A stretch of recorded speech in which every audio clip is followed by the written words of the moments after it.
माशरे से कट चुके हैं। खास तौर पर वो मासूम जुर्म की राहदारियों में गुम होकर रह गए।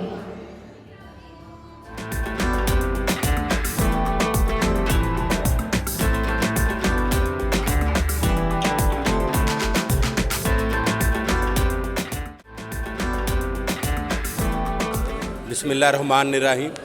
मैं आज उन बेटियों को आमना, आरफ और अक्सा को मैं मुबारकबाद पेश करता हूँ और मैं थैंक्सफुल हूँ उनके लिए कि उन्होंने एक पुरानी रवायत जो हम भूल चुके थे, उन्होंने आज याद दिलाई। यकीन कीजिए आगे बड़ी खुशी हुई। वो अक्स देख के मुझे अपने बड़े याद आए, वो पुरानी गलियाँ, वो पुराने देहात, वो बड़े बड़े दरख्त, वो बुज़ुर्ग, वो इस अक्स में मुझे नज़र आए।